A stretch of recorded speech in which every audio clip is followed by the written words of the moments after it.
सभी को नमस्कार। आज के इस वेबिनार में आप सभी का स्वागत है। और ये जो वेबिनार किया जा रहा है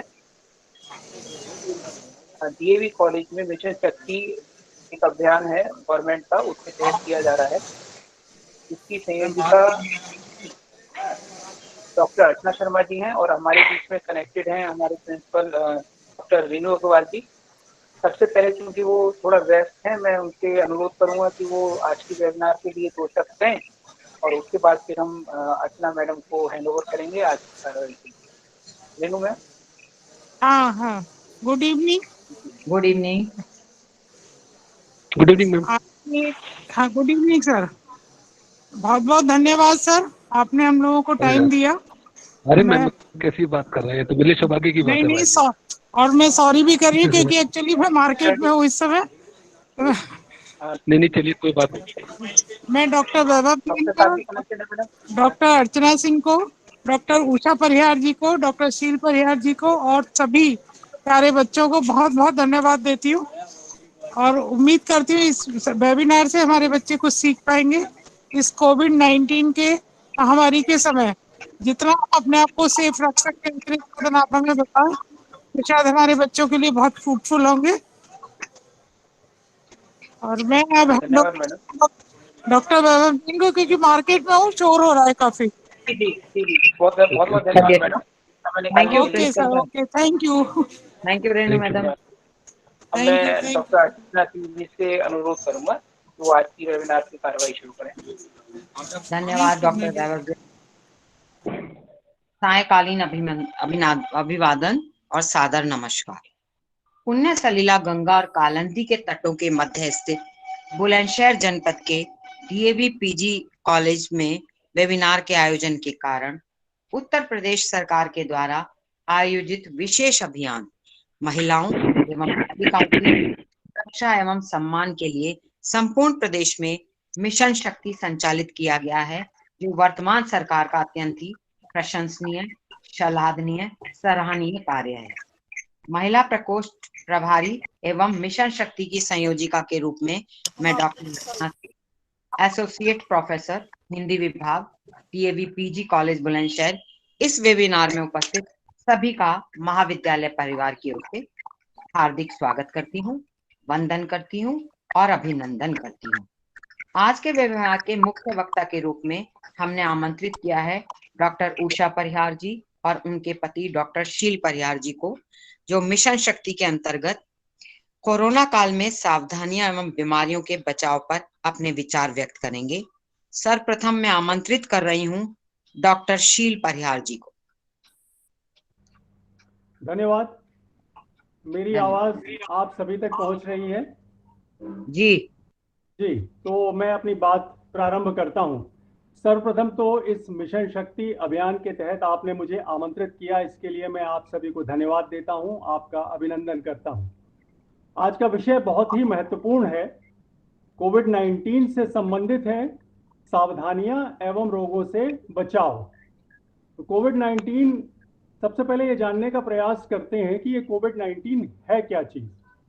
हम सभी सुनते आ रहे हैं कि जब तक दवाई नहीं तब तक ढिलाई नहीं, जब तक वैक्सीन नहीं तब तक ढिलाई नहीं। कोरोना वायरस की जंग जो हमारी मार्च से भारत में प्रारंभ हुई थी, वो अब उसका पीक आ चुका है और केसेस की संख्या गिरनी प्रारंभ हो गई है। रिकवरी रेट लगभग 91% के आसपास है और संक्रमण की दर भी 5% के आसपास आ गई है। लेकिन अभी हमें खुश नहीं होना है, अभी हमारी लड़ाई जारी है, क्योंकि ये कहा जाता है कि जब विंटर आएगा तब इसमें एक बार और पीक आ सकता है। ये कोविड-19 क्यों कहलाता है, सबसे पहले ये जानने का प्रयास करते हैं। ये चाइना के वुहान शहर से आया हुआ एक वायरस है, जो वहां के वेट मार्केट में चमगादड़ों और पेंगोलिन के माध्यम से पूरे विश्व में फैला है। अब चाइना वायरस के नाम से शुरू में कुछ लोगों ने इसे नाम दिया, फिर कुछ लोगों ने इसे वुहान वायरस का नाम दिया। तब WHO ने क्या किया कि WHO ने इनका वायरसेस का नामकरण की एक श्रृंखला बनाई और जो वायरस जिस वर्ष में आया उस वर्ष के साथ उसका नाम जोड़ा गया, इसलिए इस कोरोना वायरस को कोविड-19 के नाम से जाना गया। कोरोना वायरस बहुत सारे वायरस होते हैं, लगभग 7 प्रकार के वायरस हैं। विश्व में पहले भी बहुत सारे कोरोना वायरस का अटैक हो चुका है, जिसमें सार्स कोव 1 है। ये जो वायरस है सार्स कोव 2 वायरस है। इसके अलावा मर्स वायरस है, स्पेनिश फ्लू है, एवियन फ्लू है, स्वाइन फ्लू है। ये सभी कोरोना वायरस के प्रकार हैं। तो ये सार्स कोव 2 वायरस जो है, इसको कोविड-19 वायरस के रूप में जाना जाता है। ये किस प्रकार हम इससे, सबसे पहले तो ये जानने की कोशिश करते हैं कि बचाव कैसे कर सकते हैं। बचाव इसका बहुत आसान है। प्रारंभिक दौर में जब लॉकडाउन लगाया गया था, तब थोड़ा मुश्किल हालात थे।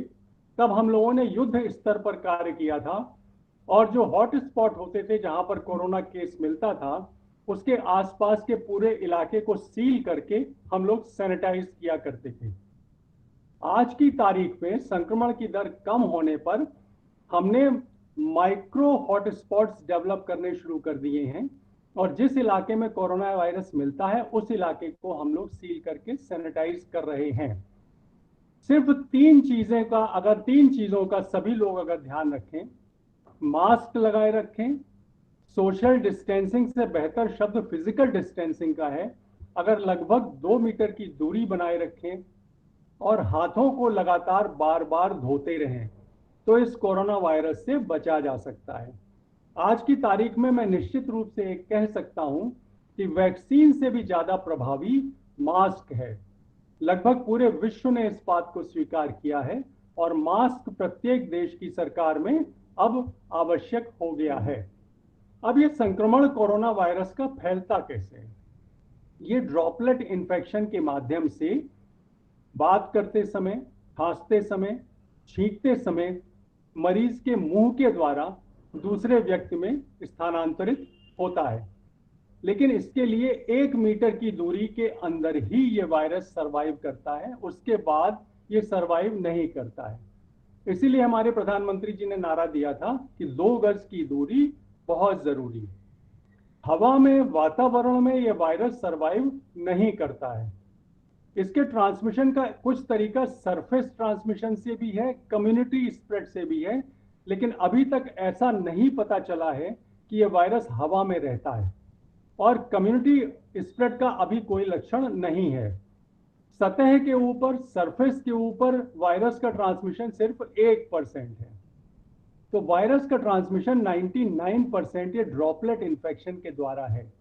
तो अगर हम मास्क लगाए रहते हैं और दूरी बनाए रहते हैं, फिजिकल डिस्टेंसिंग करते रहते हैं और हाथों से अपने मुंह को नहीं छूते हैं, तो इस वायरस से हमारे संक्रमित होने की कोई उम्मीद नहीं है।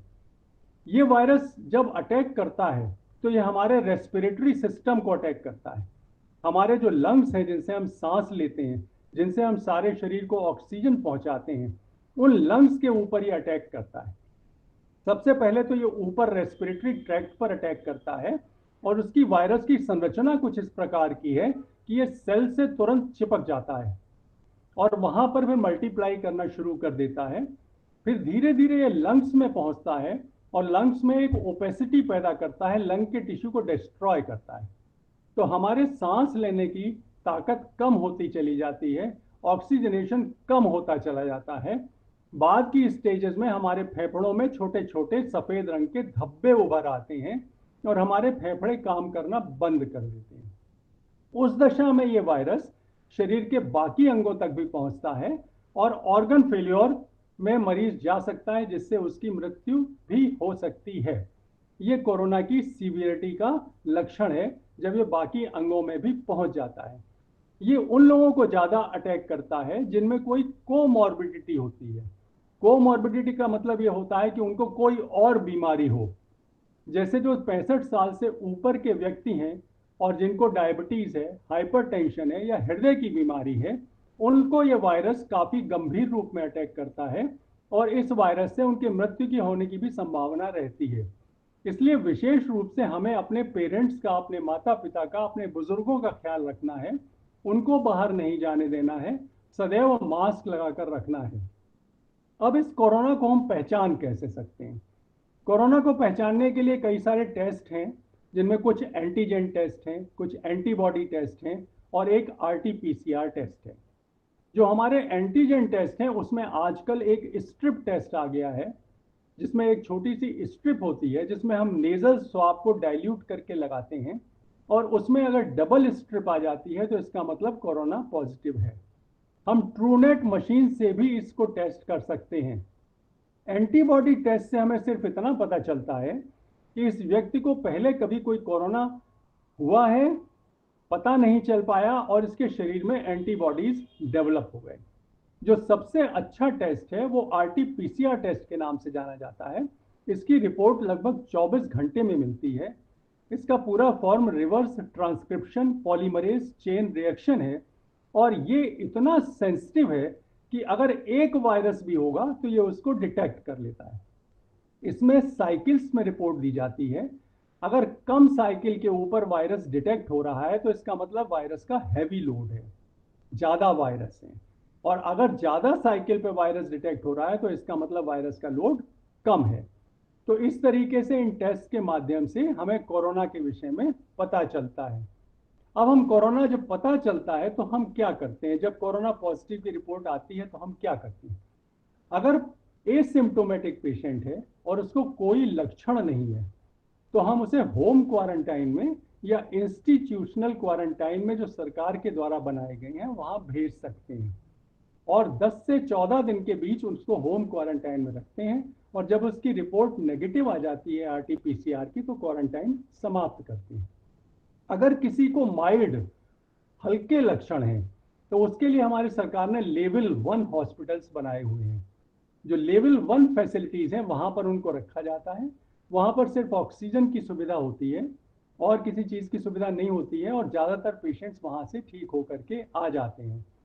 हमारे बुलंदशहर में लेवल 1 हॉस्पिटल जेपी में है, चिट्टा में है, वीवीआईटी में है। जिनको माइल्ड टू मॉडरेट लक्षण होते हैं वो लेवल 2 हॉस्पिटल्स में रखे जाते हैं, जहां पर हमारे पास कुछ वेंटिलेटर भी होते हैं, ऑक्सीजन की सुविधा भी होती है, ट्रेंड स्टाफ भी होता है, जिससे कि हम उनको मेडिकेशंस भी दे सकें। लेवल 2 हॉस्पिटल बुलंदशहर में आज की तारीख में एक तो जटिया का हॉस्पिटल है और दूसरा सिकंदराबाद दादरी रोड के ऊपर एक नवीन हॉस्पिटल है।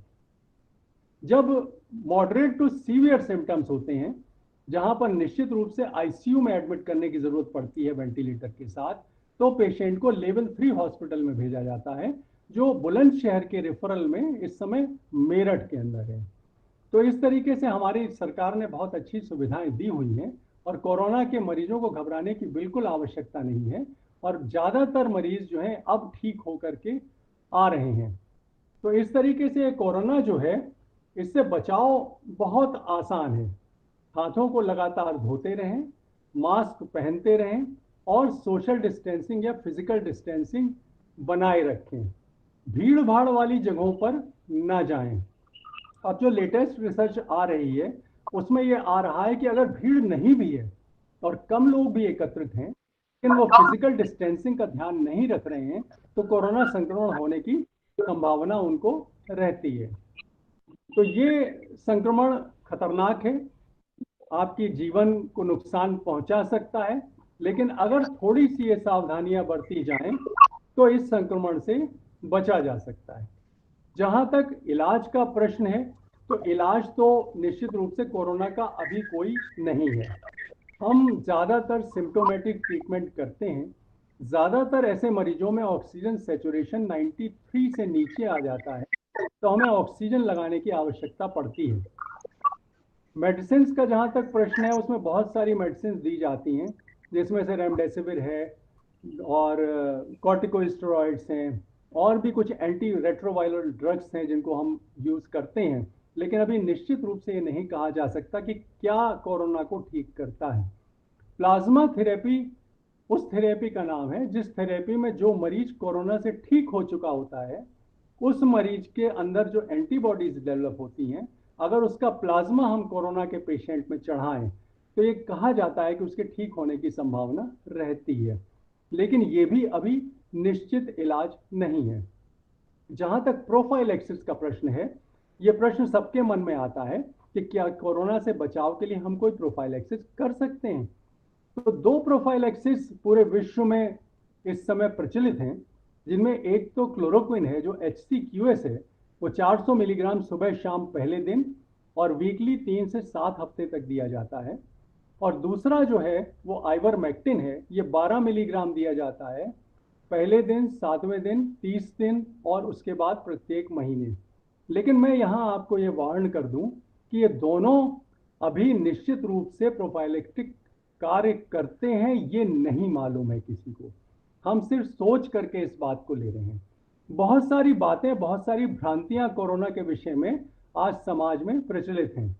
कोई कहता है कि ये काढ़ा पी लो तो ठीक हो जाएंगे, कोई कहता है कि गर्म पानी पी लो तो ठीक हो जाएंगे, कोई कहता है कि गार्गिल्स कर लो तो ठीक हो जाएंगे। मैं बिल्कुल साफ तौर पे आपको बताना चाहता हूं कि कोरोना किसी चीज से नहीं रुक सकता। कोरोना नष्ट होता है 65 डिग्री सेल्सियस टेम्परेचर पर, और ह्यूमन बॉडी का टेम्परेचर होता है 37 degree Celsius. 65 degree Celsius temperature अगर मुंह के अंदर गया तो अंदर तक, इंटेस्टाइन तक जला देगा, मरीज की तुरंत मृत्यु हो जाएगी। तो किसी भी गर्म पानी से, किसी भी गार्गिल से, किसी भी काढ़े से, किसी भी होम्योपैथिक इलाज से, किसी भी आयुर्वेदिक इलाज से, एंड फॉर दैट मैटर किसी भी एलोपैथिक इलाज से कोरोना से नहीं बचा जा सकता।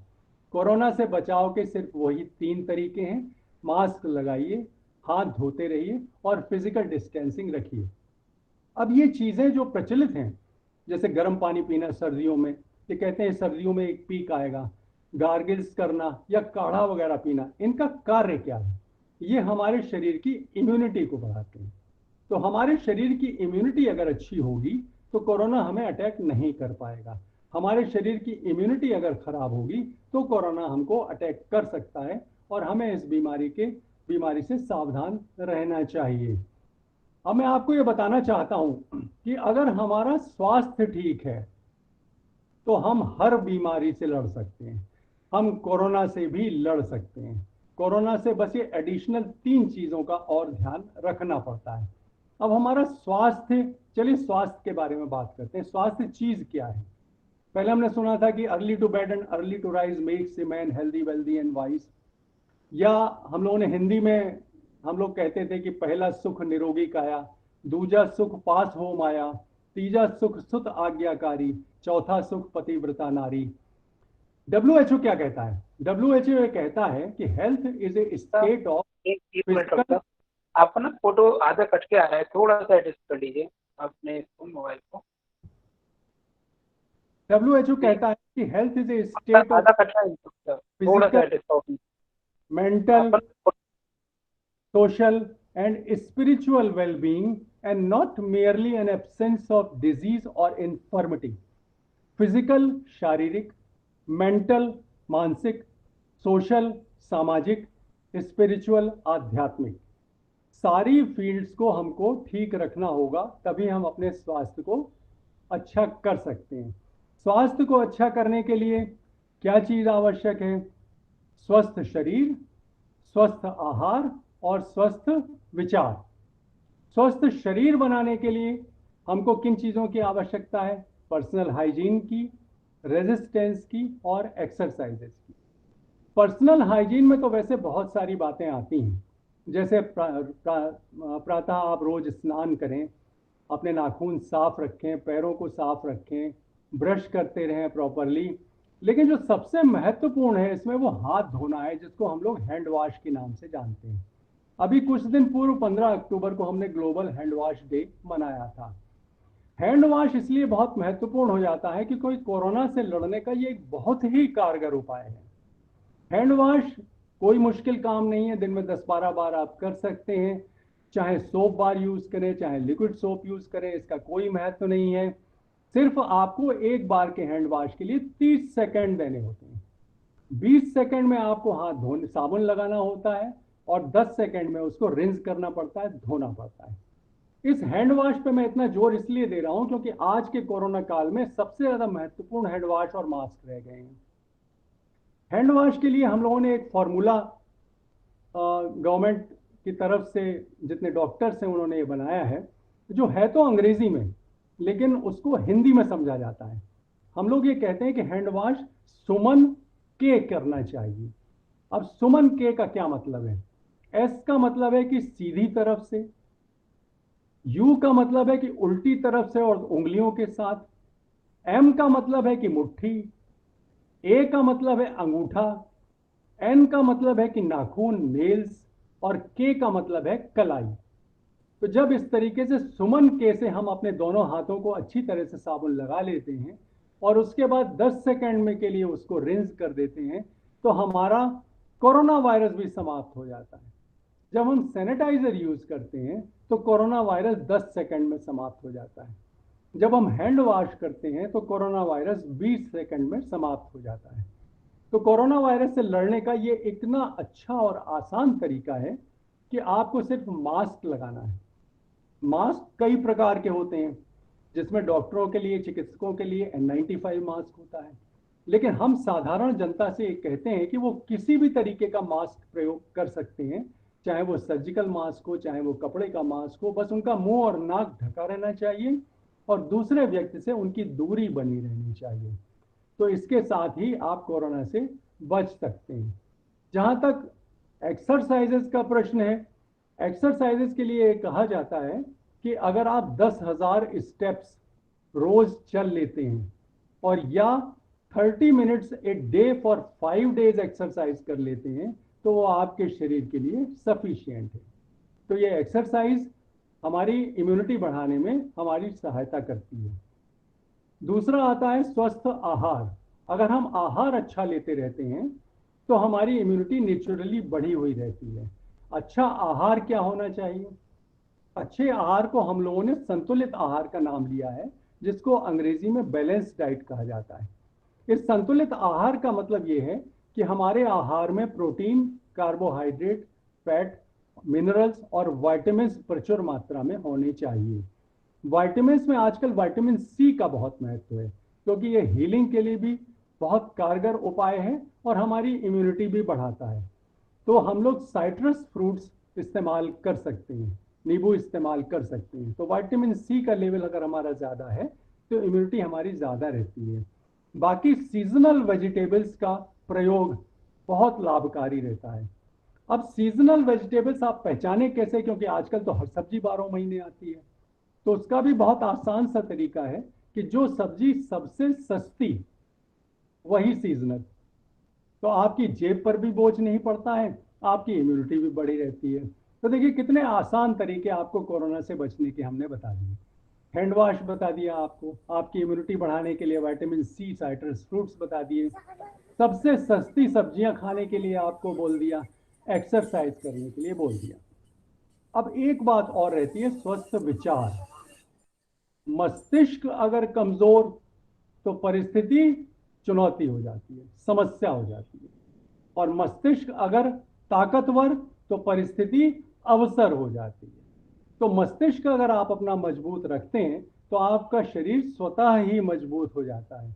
मस्तिष्क को मजबूत करने के लिए योगा, मेडिटेशन, डॉक्टर उषा उस बारे में कुछ आपसे बातें करेंगी, बताएंगी। तो इस तरीके से हम अपने शरीर को स्वस्थ अगर रखें, इन तीनों चीज़ों का ध्यान रखें, पर्सनल हाइजीन का ध्यान रखें, तो निश्चित रूप से हम कोरोना को दूर भगा सकते हैं। तो मैंने आपको स्वास्थ्य के बारे में एक छोटी सी बात और कहना चाहता हूं कि 2 टर्म हमारी हेल्थ के लिए प्रयोग किए जाते हैं, जिसमें एक कहलाता है क्रोनोलॉजिकल हेल्थ और दूसरा कहलाता है बायोलॉजिकल हेल्थ। क्रोनोलॉजिकल हेल्थ वो हेल्थ है जो हमारे शरीर की उम्र बताती है, क्रोनोलॉजी के हिसाब से, सालों के हिसाब से, वर्षों के हिसाब से। और बायोलॉजिकल हेल्थ वो हेल्थ है जो हमारे शरीर के अंदरूनी स्थित आंतरिक हमारा शारीरिक क्या कह रहा है, आंतरिक हमारा मानसिक क्या कह रहा है, उसको दर्शाती है। बायोलॉजिकल हेल्थ हमेशा कम की तरफ रहनी चाहिए। शारीरिक हेल्थ भले ही बढ़ती चली जाए, उम्र भले ही बढ़ती चली जाए, लेकिन शरीर कम उम्र का ही रहना चाहिए, तभी आपके शरीर में इम्यूनिटी बढ़ी हुई रह सकती है। तो चलते चलते बस मैं आज ये मिशन शक्ति का है, जो खासतौर पर महिलाओं और बच्चियों के लिए एक कार्यक्रम है, जो 14 अक्टूबर से हमारी सरकार ने प्रारंभ किया है। तो सभी महिलाओं और बच्चियों के लिए मैं ये पंक्तियां जरूर कहना चाहूंगा कि चांद सितारों पे कमंद डाल सकती हूँ, मैं समंदर को तह तक खंगाल सकती हूँ, मेरे वजूद को इंचों में मापने वालों, मैं बूंद बूंद से दरिया निकाल सकती हूँ। वाह भाई वाह, बहुत सुंदर। धन्यवाद डॉक्टर साहब। अब मैं आमंत्रित कर रही हूँ डॉक्टर उषा परिहार जी को, वो आए अपने विचारों से हमें अवगत कराएं।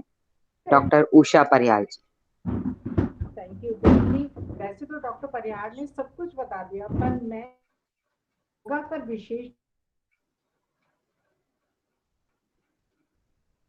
अनुलोम विलोम प्राणायाम, स्पेशली भस्त्रिका और कपालभाति, क्योंकि इसमें हम फोर्सफुली करते हैं, हमारी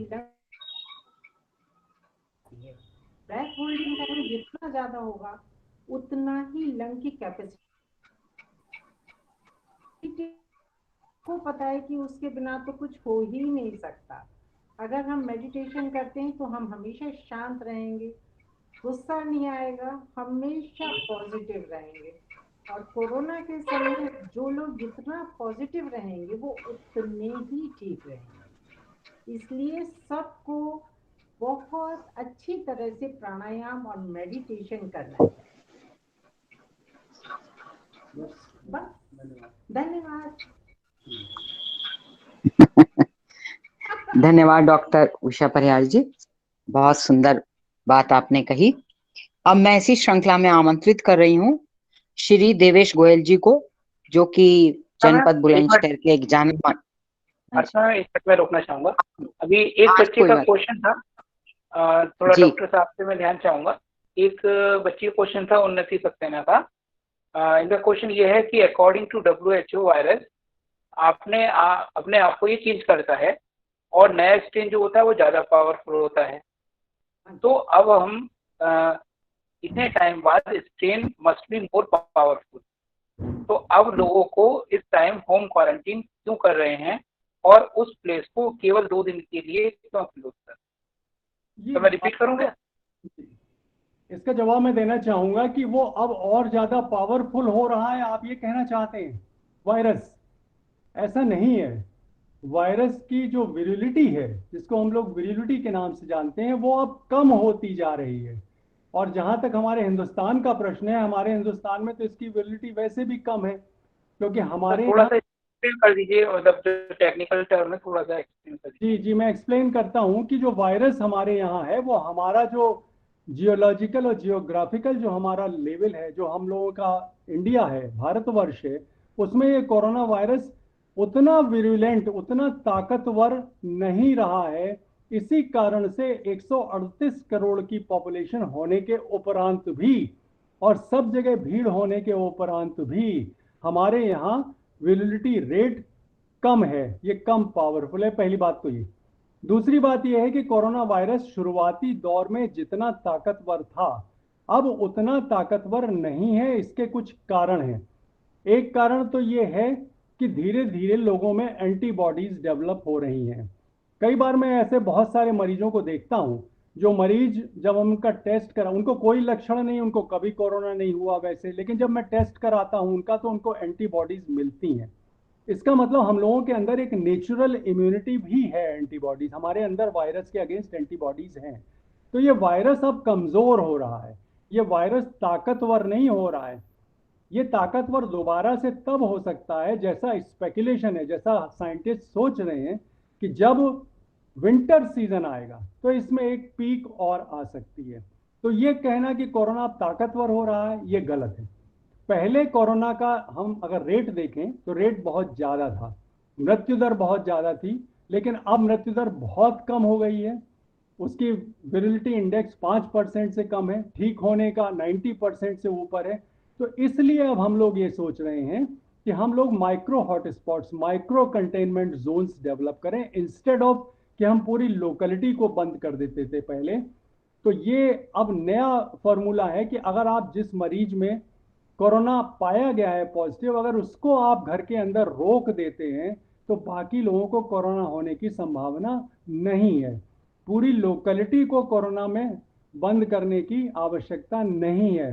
बल्कि अगर बड़ा घर है और कोई सेपरेट आप कमरा भी किसी अपने उस कोरोना पॉजिटिव को दे सकते हैं, तो सिर्फ उसके कंटेनमेंट से भी काम चल सकता है। आशा है कि मैंने प्रश्न का उत्तर दे दिया होगा। जी जी बिल्कुल डॉक्टर साहब।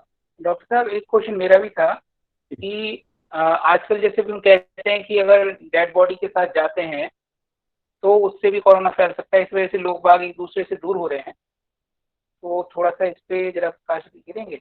बिल्कुल, जरूर जरूर जरूर। डेड बॉडी में एक्चुअली कोरोना जब अटैक करता है तो वो लिविंग सेल्स पर अटैक करता है। जो लिविंग सेल्स होती हैं उनसे चिपकता है, आरएनए ओरिएंटेड वायरस है, और लिविंग सेल्स को डिस्ट्रॉय करके उनको मल्टीप्लाई करता है। डेथ होने पर सेल की डेथ हो जाती है। तो जब सेल की डेथ हो जाती है तो उससे संक्रमण का कोई खतरा नहीं होता। सिर्फ एक छोटी सी सावधानी बरतनी पड़ती है, जिसके लिए हम लोगों को एक विशेष रूप से तैयार किए गए किट में डेड बॉडी को रखना पड़ता है। वो सरफेस ट्रांसमिशन को रोकने के लिए होती है। तो जो सरफेस में एक संभावना है, जो 1% से 2% तक की पॉसिबिलिटी है कि सरफेस से कोरोना फैल सकता है, तो उसके लिए हम लोग जब डेथ हो जाती है सॉरी, तो उसको पीपीई की एक तरीके का एक किट होता है, उसमें बॉडी को सील करके हैंडओवर करते हैं। एक बार हमने बॉडी को सील कर दिया, उसको फिर हमने हैंडओवर कर दिया, उससे किसी को कोरोना नहीं फैल सकता। लोग जो डर रहे हैं आजकल, जो लास्ट राइट्स के लिए नहीं जाते हैं, दूर रहते हैं, कोई आवश्यकता नहीं है।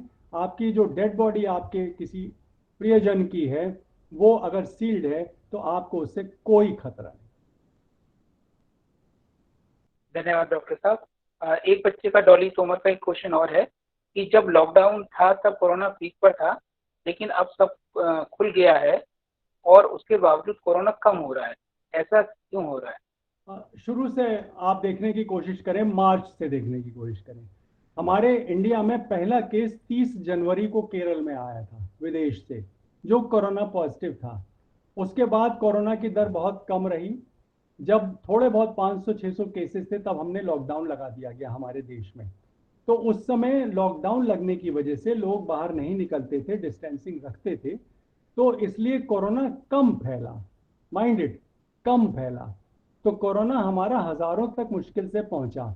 लेकिन जब हमने लॉकडाउन हटा दिया, तो जिस दिन लॉकडाउन हटा उस दिन से कोरोना के केसेस बढ़ने प्रारंभ हो गए, और वो लगातार मई से ऑनवर्ड्स लगातार केसेस बढ़ते रहे। कब तक?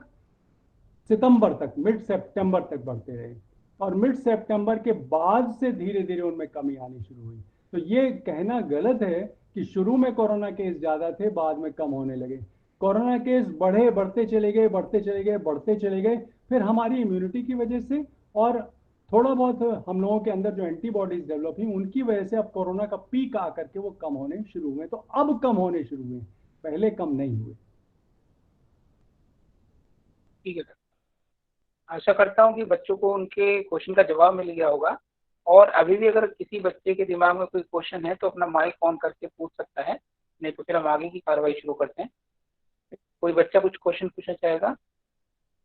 तब तक एक छोटी प्रतिभा सिंह का क्वेश्चन है। सी बोलिए। डॉक्टर साहब, प्रतिभा सिंह का क्वेश्चन है कि जिन लोगों को शुगर और हार्ट वीक होता है उन लोगों को ही होता है क्या कोरोना? नहीं, ऐसा नहीं है। कोरोना किसी को भी हो सकता है, लेकिन कोरोना किनको कम होता है? कोरोना बच्चों को कम होता है, क्योंकि इनके अंदर इनर स्ट्रेंथ और इम्यूनिटी अच्छी होती है, और बच्चों में एक्सरसाइज का लेवल बहुत ज़्यादा होता है। कोरोना किसी को भी हो सकता है, किसी बच्चे को भी हो सकता है, किसी एडल्ट को भी हो सकता है, लेकिन जहां इम्यूनिटी कम हुई वहां कोरोना सबसे ज़्यादा अटैक करता है और सबसे ज़्यादा मल्टीप्लाई करता है। तो इम्यूनिटी कम कब होती है? कि अगर आपकी एज 60 ईयर्स प्लस है, नंबर वन, ओल्ड एज में इम्यूनिटी कम हो जाती है। दूसरा, अगर आपको कोई कोमॉर्बिडिटी है, कोई और डिजीज है, जैसे डायबिटीज है, शुगर है, तो सॉरी डायबिटीज है, हाइपरटेंशन है, हार्ट डिजीज है, तो इम्यूनिटी वैसे ही कम है। तो वायरस बहुत तेजी से अटैक करता है, बहुत तेजी से मल्टीप्लाई करता है। तो इन लोगों में सीवियरिटी ज्यादा होती है, हो किसी को भी सकता है। बहुत बहुत धन्यवाद डॉक्टर साहब। लास्ट में मैं एक बार और बच्चों से पूछना चाहूंगा कि अगर किसी को कोई क्वेश्चन है तो वो पूछ सकता है। पायल त्यागी का है। जी सर। जी बोलिए डॉली। सर जी सर, मुझे पूछना था कि मैं सबको लॉकडाउन फिर उसके बाद अनलॉक तो ऑल नहीं है, नहीं सुनाई तो दे सर अगर ऐसे रिस्क लेते हैं कि जाएंगे सब कुछ खुल चुका है, तो सर अगर हम कोविड होते हैं तो हमारे रिकवर होंगे, अगर हम सही में प्रॉब्लम नहीं है, हेल्थ इश्यूज नहीं है, तो हम कौन से कर सकते हैं? वैभव जी, मुझे सुनाई नहीं दिया, आप प्लीज बताइए क्वेश्चन क्या है। वैभव जी, हेलो वैभव जी, मैं सुन नहीं पाया जी सर, मैं प्रश्न। कह रही थी सर, आपको आवाज आ रही है मेरी? आ रही है जी, बोलिए सर मुझे, बोलिए। सर मैं ये पूछ रही थी कि मतलब धीरे हुआ, अभी तो मतलब हमारे इंडिया में सब कुछ खुल रहा है, खुल गया। अब ऐसे में हम बाहर निकलते हैं और अपनी कोचिंग, सर अगर हमें मतलब इन केस हो रहा है तो हमारे रिकवर होंगे अगर ये भी कोई 19 के आसपास। मैं जितना कुछ समझ पा रहा हूं, अगर मेरी आवाज आ रही है, तो आप ये कहना चाहती हैं कि अगर हम अब बाहर निकलते हैं तो हमें कोरोना अगर हो जाता है तो उसकी सीवियरिटी क्या होगी, ये पूछना चाहती हैं आप। जी सर। अच्छा, तो देखिए, ऐसा है कि आपने सबको सुना है, प्रधानमंत्री को भी जी को भी सुना है, और आप टेलीफोन पे भी रोज अपने सुन रहे हैं। क्या सुन रहे हैं कि जब तक दवाई नहीं तब तक ढिलाई नहीं। तो ये सोचना कि अगर हमें कोरोना होगा तो हमें कुछ नहीं होगा, अब ये गलत है। कोरोना किस व्यक्ति पर कितना असर करता है ये कोई नहीं जानता। तो अभी भी बचाव के साधन लगातार अपनाने हैं, तभी हम इस बीमारी से बच सकते हैं। क्योंकि एक बार जो हमारे यहाँ की भीड़ है, अगर उस भीड़ की वजह से कोरोना दोबारा से फैलना शुरू हुआ तो इस बार शायद उसको संभालना थोड़ा और भी मुश्किल हो जाएगा। तो जब तक दवाई नहीं तब तक ढिलाई नहीं, जब तक वैक्सीन नहीं तब तक ढिलाई नहीं। और वैक्सीन आने में अभी समय है। वैक्सीन 2021 में आएगी। मेरा अपना पर्सनल अंदाजा ये है कि जनवरी फरवरी में वैक्सीन आ जानी चाहिए। लेकिन निश्चित रूप से अभी मैं नहीं कह सकता हूं, क्योंकि इंडिया में जो वैक्सीन का ट्रायल है वो 3rd स्टेज में है और फरवरी तक उसके चलने की उम्मीद है। लेकिन उसके पहले शायद ऑक्सफोर्ड एस्ट्राजेनेका की जो वैक्सीन है वो शायद हमें उपलब्ध हो सकती है। रशिया की स्पुतनिक 5 भी शायद हमें उपलब्ध हो सकती है।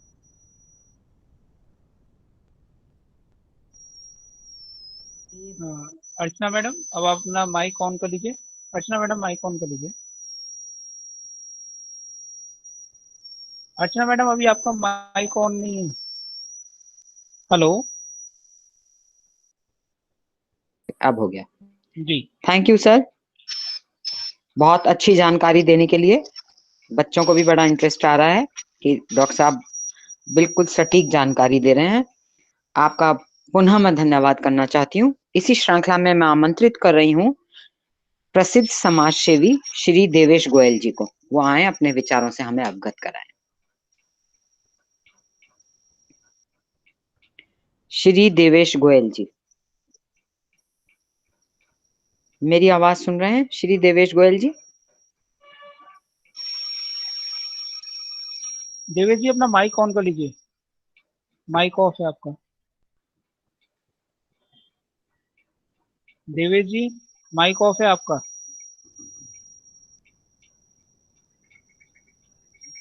देवेश जी, माइक ऑफ है।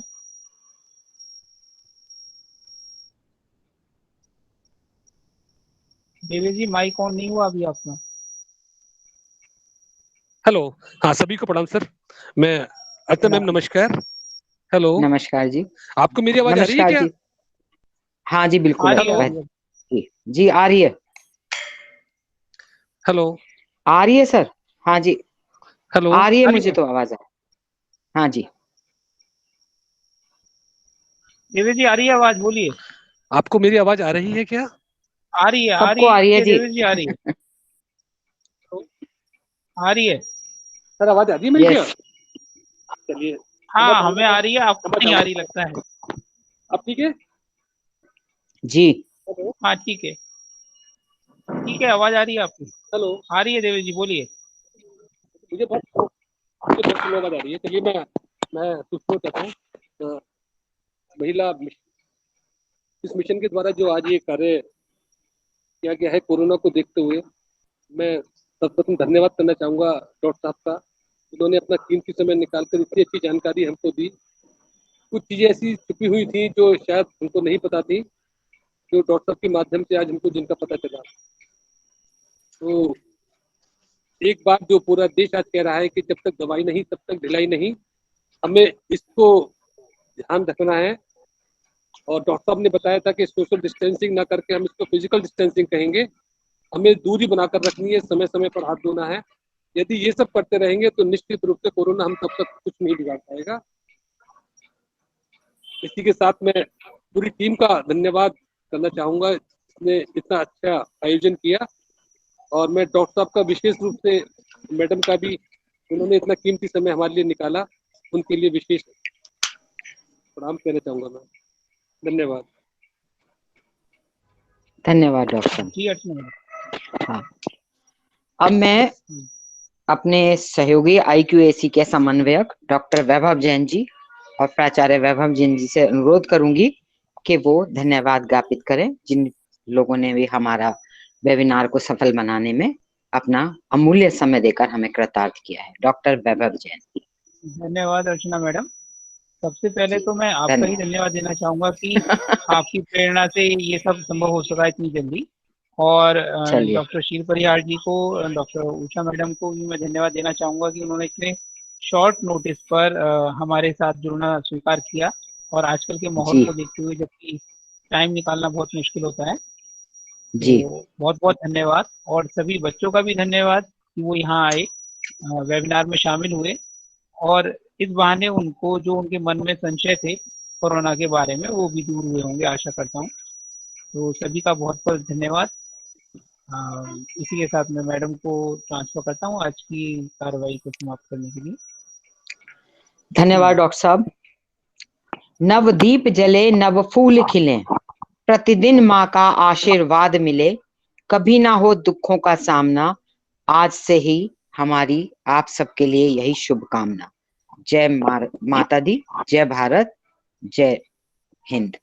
बहुत पुनः मैं आभार प्रकट करती हूँ डॉक्टर शील परिहार जी का, उषा परिहार जी का, डॉक्टर वैभव जैन का जो कि हमारे अपने छोटे भाई हैं, देवेश गोयल जी का, और उन्होंने इस सुंदर कार्य में हमारा सहयोग भी दिया, हमारा उत्साहवर्धन करा और हमारे छात्र छात्राओं को एक बहुत सुंदर जानकारी संक्षिप्त रूप से बताई कि जो बड़ी ही व्यवहारिक है। और मैं ऐसी आशा करती हूँ कि भविष्य में भी अगर हम उनसे जुड़ेंगे और उन्हें बुलाएंगे तो अपने अमूल्य समय में से हमें समय देंगे। और पुनः सबका हार्दिक धन्यवाद, अभिनंदन, वंदन। जय हिंद, जय भारत।